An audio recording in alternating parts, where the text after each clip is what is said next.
बात आज की चैनल के कार्यक्रम आर पार में मैं सुरेंद्र चतुर्वेदी आपका स्वागत करता हूं। दोस्तों, इस बार अजमेर पुलिस बांग्लादेशियों की जड़ें टटोलने में कामयाब। लगभग 400 संदिग्ध लोगों की धरपकड़। हम नहीं कहते कि हम ही कहते हैं, हम तो कहते हैं कि हम भी कहते हैं, मगर हाँ इतना ज़रूर है कि हम जो भी कहते हैं बड़ी जिम्मेदारी से कहते हैं।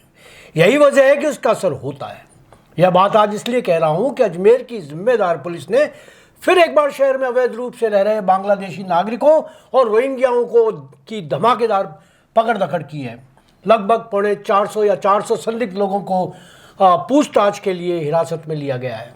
यहाँ मैं अपने सुधी पाठकों और श्रोताओं को बता दूं कि पिछले कई सालों से मैं इन अवैध नागरिकों को लेकर ब्लॉग लिखता रहा हूँ। आपको यह भी याद दिला दूं कि जब अजमेर के पुलिस कप्तान कुंवर राजदीप सिंह और जेसी शर्मा पुलिस कप्तान हुआ करते थे, तब भी मेरे लिखे ब्लॉग पर जबरदस्त कार्रवाई हुई थी। मगर दोनों अधिकारियों के जाने के बाद पूरे शहर में जैसे अवैध नागरिकों की बाढ़ सी आ गई। स्थानीय प्रभावशाली लोगों के संरक्षण में इन बांग्लादेशियों ने अपने अपने पहचान पत्र तक बनवा लिए। कुछ विभागीय भ्रष्ट अधिकारियों ने इसमें मदद की और शहर के कुछ खास हिस्सों में इन बांग्लादेशियों के झुंड रहने लगे। इस बार जब देश के गृह मंत्री अमित शाह ने बांग्लादेशी के लोगों को और रोहिंग्याओं के विरुद्ध हुंकार भरी है, तो लगता है कि देश में बहुत बड़ा अभियान छेड़ा जाएगा, मगर ऐसा होता नजर नहीं आ रहा था। अलबत्ता राजस्थान के विधानसभा अध्यक्ष वासुदेव देवनानी ने जरूर अपने स्तर पर अजमेर के पुलिस अधिकारियों को सक्रिय सहभागिता के लिए प्रेरित किया। इसी का परिणाम है कि आज सुबह सूरज की पहली किरण के साथ पुलिस कप्तान वंदिता राणा ने बड़ी कामयाबी हासिल की। एडिशनल एसपी शहर हिमांशु जांगीड़ और उनकी टीम ने शानदार छापेमारी की। कृष्णगंज के पुलिसकर्मियों ने भी सीओ रुद्र प्रकाश और थानाधिकारी अरविंद चारण के साथ साथ जगह जगह छापे मारे। मुझे खुशी हुई कि जिन जिन इलाकों में मैं कई बार अपने ब्लॉग्स में उल्लेखित करता रहा, उन पर संवेदनशील रेंज आईजी श्री ओम प्रकाश और पुलिस कप्तान वंदिता राणा के निर्देशन में स्थानीय पुलिस ने पूरी मुस्तैदी से कार्रवाई की। मुस्तैदी इतनी कि अतिरिक्त पुलिस अधीक्षक हिमांशु जांगीड़ खुद कृष्णगंज थाने पर कैंप करके व्यक्तिगत निर्देशन में इन दबोचे गए संदिग्धों के दस्तावेजों की सत्यता की जांच करवा रहे हैं। जिनके दस्तावेजों से पश्चिम बंगाल के निवासी होने की पुष्टि हो रही है, उनके मूल निवास की सत्यता भी पश्चिम बंगाल में फोन करके जांची जा रही है। पुलिस द्वारा इतनी गहनता से दस्तावेजों की जाँच करने से संदिग्ध लोगों में और इनको शरण देने वाले माफिया किस्म के लोगों में भय व्याप्त है।